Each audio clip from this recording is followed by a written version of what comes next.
Welcome to my Avatar The Last Airbender lookbook. For my water tribe look, I styled these simple overalls with a white tank top underneath for that pop of white that Katara has in her outfit. And I tied this really fun woven fringe belt at the waist. This blue kimono cardigan is light and flowy like water and drapes beautifully as well. For the shoes, I'm pairing it with these beige boots to tie in the shades of white. And lastly, I added some blue jewelry to represent the water tribe even more.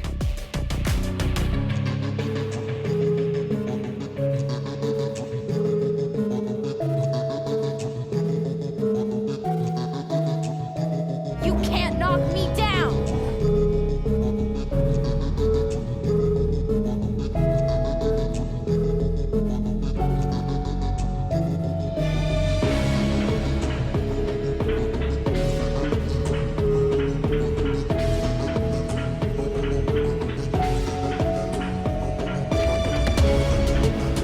Next up is the Earth Kingdom. I was first inspired by these baggy green pants and found the perfect matching top, except I wanted to crop it for this look. After some thought, I didn't want to actually cut the shirt, but just make it look like I cropped it. So what I did instead was first take in the sides to be more fitted.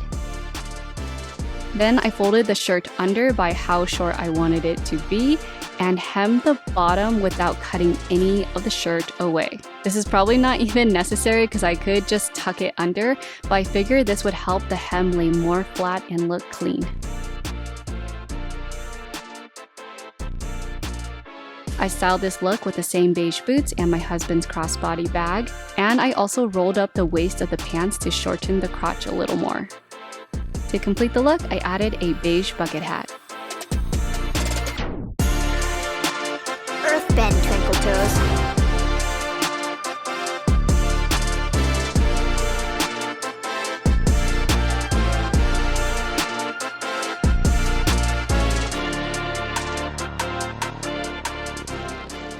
Moving on to the Fire Nation. So the look on the left is what I originally thrifted, and on the right is how I'm going to transform it. The skirt was too big, long, and too vibrant, and the top is going to be dyed a more burnt red mauve color. I want that hip panel of the skirt to be shorter and sit lower waisted, so I marked a few inches from the top of the skirt only on the outer chiffon layer and trimmed the rest away. By trimming the skirt first, I now have scraps to test dye later. I took in the skirt at the side seams and simply blended it back into the original seam at the bottom. This way, I'm not messing with those beautiful asymmetrical flares.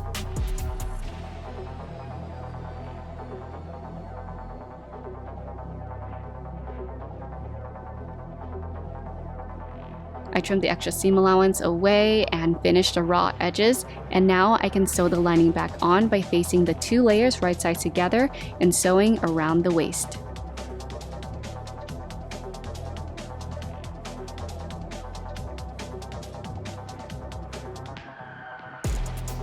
I inspected the original waist to see how it was constructed, and there's a piece of elastic inside to hold the skirt up. I cut a piece of elastic that fits my waist and simply stretched and sewed it to the seam allowance on the lining side. The elastic I'm using here was too wide, and since it's a white color, you could see it through the chiffon, so I actually re-sewed it with a skinnier piece of elastic afterwards. Once it looks like this, I understitched the elastic to the lining side of the skirt, and I'm finished. This was actually such a quick and simple fix. Now we can dye the skirt and the top. When dyeing anything, I always cut little swatches to test out first. For the skirt, I want it to be red still, but just a darker shade because the Fire Nation doesn't really wear bright red colors. Once I got the shade I desired, I wet the skirt and only stuck the chiffon layer inside the dye because I decided last minute that I wanted the lining layer to still be bright red. In the end, I don't think this made a difference at all, but it's worth experimenting. As for the tube top, the material was really challenging to dye. It took me 4 or 5 rounds to get it the shade I wanted because it would look really dark in the dye bath, but once I took it out, washed it, and dried it, it got 4 shades lighter. But eventually I got the color I was hoping for, and here's the results.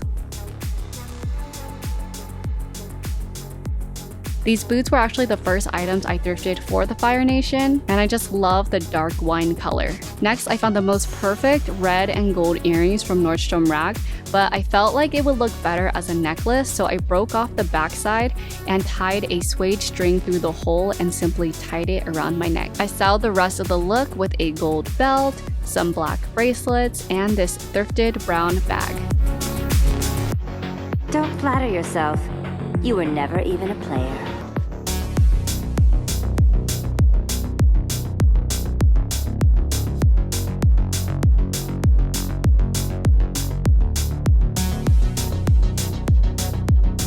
Lastly, the Air Nomads. When I found this orange bodycon dress at the thrift store, I felt so lucky when I also found this yellow hoodie to pair with it. Before, it was just an ordinary hoodie, but here's how I cropped it. First, I marked how short I want the hoodie to be in the front and the back. Then I folded the hoodie so the front and back are folded in half, connected the line, and then cut it out.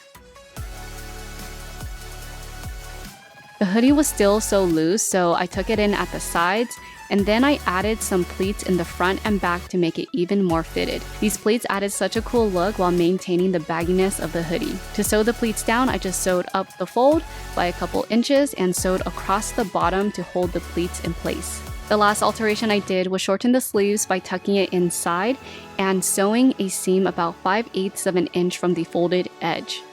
It looks like I'm hemming the sleeve, but once I pull it back out, you'll see that it adds a pleated design while shortening it at the same time.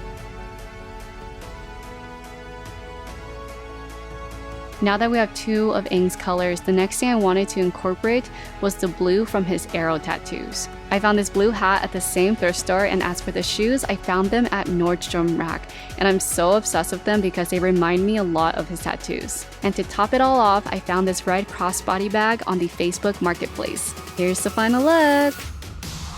Appa, yip yip!